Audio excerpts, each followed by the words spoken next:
are sending a very loud message. Less than a calendar year after he signed a 7-year contract with worth $54 million guaranteed, the Bears have decided to bench Jay Cutler and play Jimmy Clausen this week. That benched quarterback, just so you know, is the highest paid quarterback this season. Here's Adam Schefter on why. When you bench your franchise quarterback and you bench him with 2 games to go in favor of a player who has not started in the NFL since 2010, you are sending a loud and unmistakable message that nobody is safe. We didn't decide to come to work each day and work all year to be 5-9, but that's the present state of affairs. The quarterback's always going to be the guy to be looked at, no doubt about it. It's not where we need to be, but it's not all about Jay. It's about our entire offense, working together to get it done.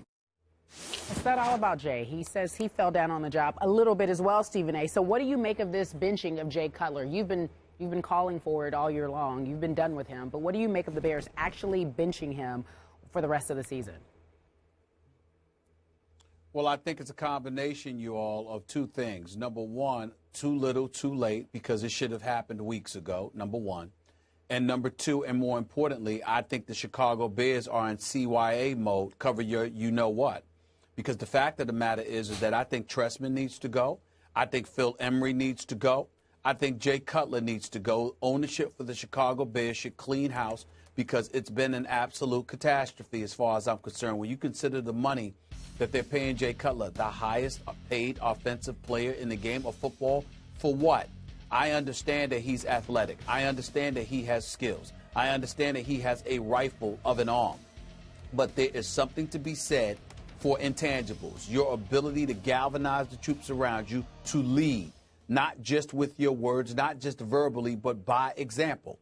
And the fact of the matter is that hasn't been Jay Cutler. I'm telling you right now, if I'm the ownership of the Chicago Bears, Phil Emery, the general manager, I want him sitting in my office and I want him to explain to me, what was it that you saw in this guy that deserved a $100 million contract? Were you not watching him in practice? Did you not watch how people responded to him? Did you not watch his ability to lead and whether or not he had those intangibles that come with it? Were you not paying attention? Trestman is supposed to be Mr. Fix-It when it comes to quarterbacks. I know everybody wants to talk about Trestman, knows the game of football. I don't want to hear that. Nobody's challenging his knowledge, his acumen when it comes to football. We all understand that by and large, coaches that coach on the NFL level know a thing or two about X's and O's, otherwise they wouldn't be in those positions. But you have to be a leader of men. You have to be able to inspire. You have to be able to peel and maximize whatever level of talent and intangibles and so on that somebody has inside of them. Trestman has not proven the ability to do that. When you fail to live up to what got you the job, then we've got a problem. We've talked about Jay Gruden in the past, Skip, with the Washington Redskins. My only question about him is, did he get the head coaching job for the Redskins because he marketed himself as somebody that could fix whatever ailed RG3? If that's how he got the job, he should go too. Whatever your job description entails, you have an obligation to live up to it. Jay Cutler has not lived up to it. He's barely ever lived up to it since he's arrived in Chicago. He had 1 good year, and that's about it. And as far as I'm concerned, everybody that points to these other things, well, being diabetic or whatever it is and it having something to do with his moods. And listen, I respect that because I'm not knowledgeable about that, and I'm going to take folks at their word and lean on their expertise when they say it can affect your moods, how you communicate with people, etc. But in the end, if that's playing a role in your inability to do your job, then that's problematic too.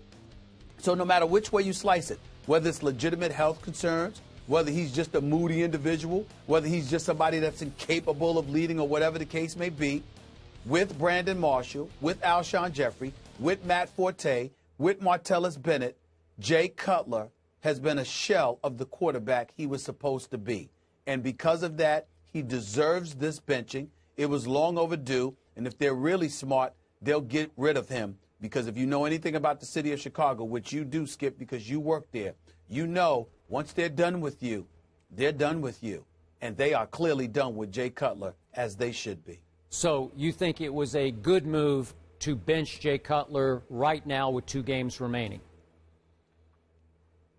I think they should have done it weeks ago, and I think they should get him out of town as quickly as they possibly can. If I could withhold his paycheck, I'd do that too, because I think he's done nothing.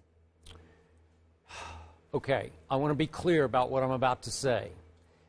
I was clear with you after the second game of this year when some called what Jay Cutler did at San Francisco in a Sunday night game his signature game of his time in Chicago. He threw 4 second-half touchdown passes, no interceptions. They pulled off at that point, shocking win at Santa Clara against the 49ers, who had won convincingly on opening day against my Cowboys. And I still told you the next week, and I still wrote for ESPN.com, I am done with the guy from my school, Vanderbilt University. I've seen enough. I don't trust it. I don't buy it. It's time for the Bears to move on because he's never going to amount to what they have paid him to amount to. We've talked all about the body language, the lack of leadership, just the general lack of caring enough about winning football games. Now, to yesterday. I'm not buying what the Bears did yesterday, Stephen A., because I don't get it. Strategically, it makes no sense to me.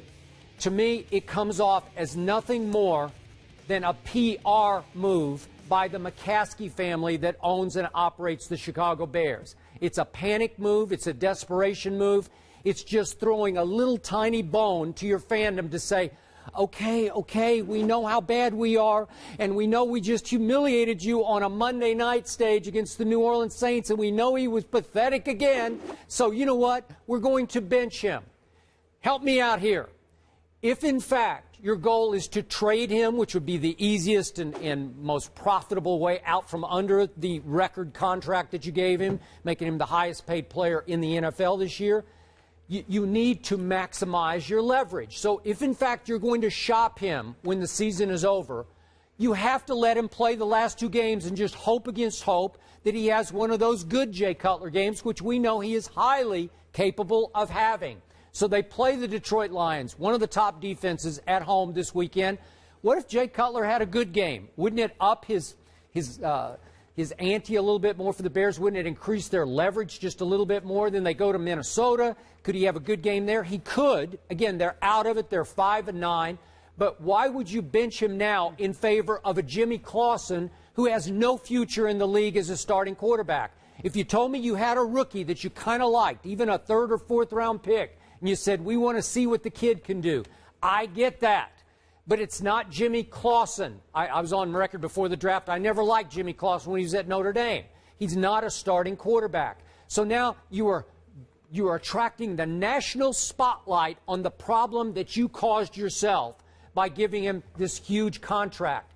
Everybody's talking about how bad Jay Cutler is, and it can only hurt you in shopping him for trade after the year.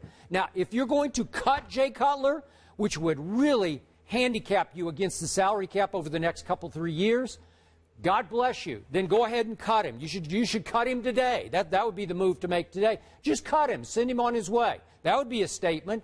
But generally, I think you're just trying to appease the masses in Chicago. And remember, I've told you, at heart, at soul, Chicago is a Bears town. Yeah. And they had high hopes going into this year with the newly signed Jay Cutler and the quarterback whisperer that is Mark Trestman and all those weapons you just detailed around Jay Cutler. Hopes were running amok. They were running high and hot. And now they have sunk. People have gone from just disillusioned to outraged over this, Stephen A. So you gave them a little bone here, but I'm not sure it hurts you or helps you in the near run here, the longer run, which is to trade Jay Cutler.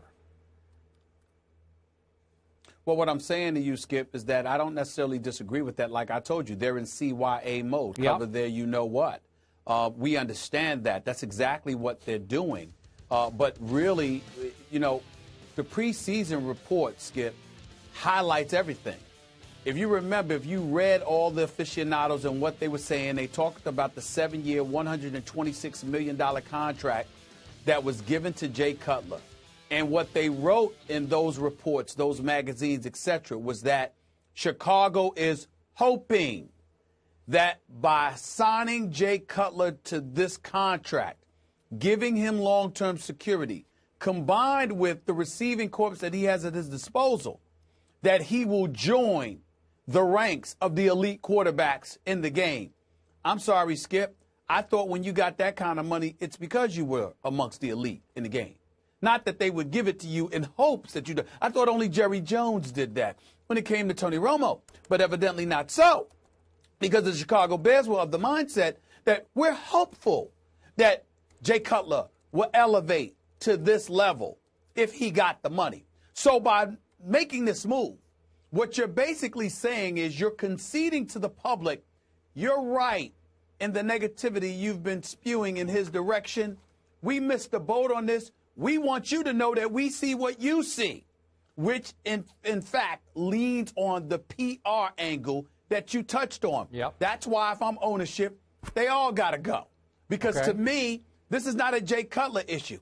It's a Jay Cutler issue. It's a Mark Trestman issue. It's a Phil Emery issue, or whoever insisted that Jay Cutler get that money. Now, to me, the only reprieve that they may have is if Trestman was against it, Phil Emery was against it, and ownership said we want to give Jay Cutler this money.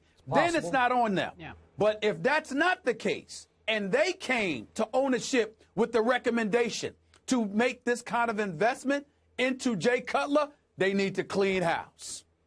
Okay, so do you think they will try to trade him, or do you believe they'll just flat out cut him?